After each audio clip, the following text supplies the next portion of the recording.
Bakunzi ba Goodness TV ndabasuhuje ndabaramukije cyane, ndabifuriza umunsi mwiza ku bantu mwese mudukurikiye muri mu bihugu bitandukanye. Ndabifuriza akazi keza ku bantu mufite akazi, namwe mudafite akazi ndabihanganisha cyane, mbabwira ko uyu munsi bishobora kuba byanze ejo bigakunda. Nta gucika imbere, icya mbere ni ukugira ukwizera, kuko kwizera buriya kurarema. Mukurikirana rero ni Goodness TV. Njye mugiye kubana nawe mu kiganiro ni Hagenimana Adolphe nk'ibisanzwe.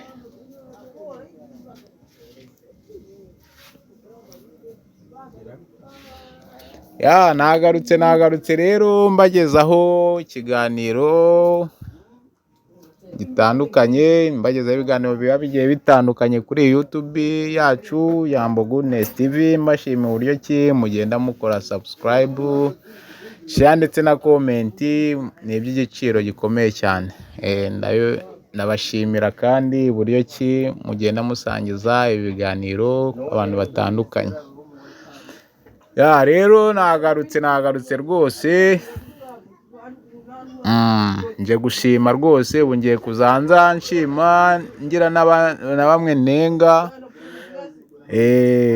ku bijyanye n'ibikorwa runaka se baba bakoze byiza. Abakora bibi tuzajya tubanenga, abakora byiza tubashimire. Rero nta kindi nje nshima kuri iyi ndirimbo y'abakinnyi bacu ba filime, harimo Ezra, hakazamo na Dr Nsabi. Rwose bakoze indirimbo nziza imeze neza rwose ya gospel.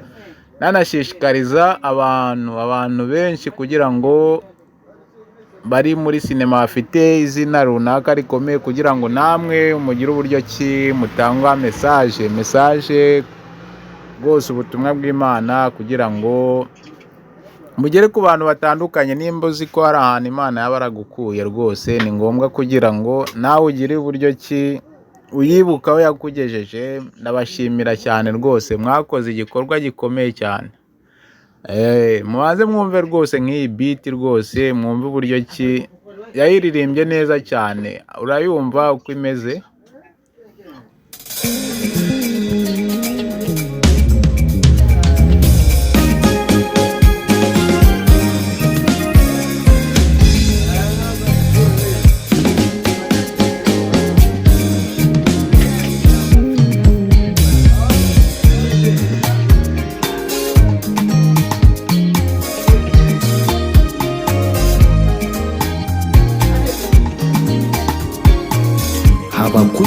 Wow. Nice kabisa, ni indirimbo nziza cyane ikomeye cyane.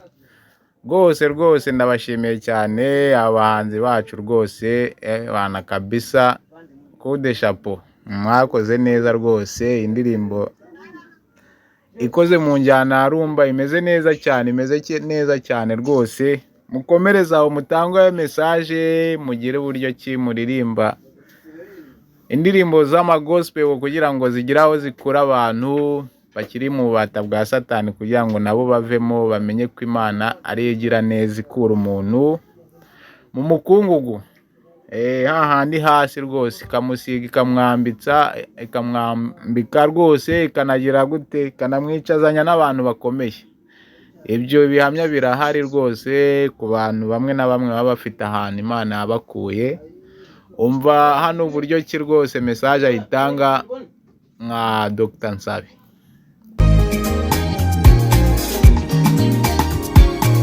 Habakuki igice cya 3 umurongo wa 3 haravuga ngo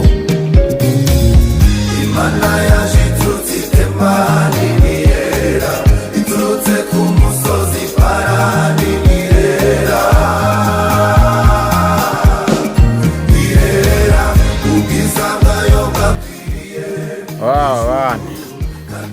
Kabisa indirimbo rwose, iradufasha rwose. Ndabibutsa ko indirimbo itaramara n'ibyumweru 2, ariko message irimo n'uburyo ki abantu bayikurikira rwose ni ibintu bishimishije. Rero mu by'ukuri reka twese duharanire kuba twatera ikirenge mu cyaba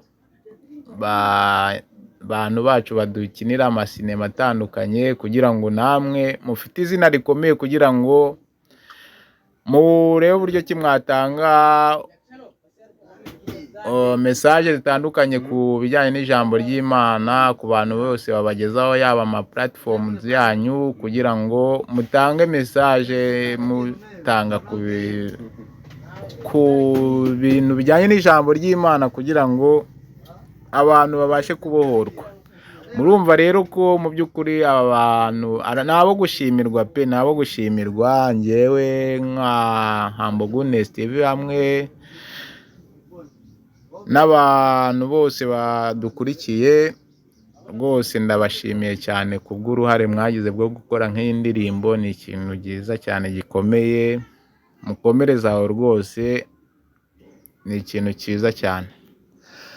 Mbashimira rero buryo ki mwagiye mukurikirana ibiganiro byanjye, mbibutsa kujya mukanda subscribe ndetse share ndetse na comment, kugira ngo n'ubutaha tujye tubagezaho n'ibindi bindi mwamukeneye. Iyi ndirimbo mbibutse ko yitwa Itemani ya Ezra na Dr Nsabi. Uyikeneye wasura platforms yabo, wayisangaho, ukabatera support yo kuba wakanda subscribe ndetse ukanayilikinga. Rero amahoro y'Imana agomeze kubana namwe. Nge mwabanye yari Hagenimana Adolphe, iyi mwakurikiranaga yari Humble Goodness TV. Mugire ibihe byiza, bye bye.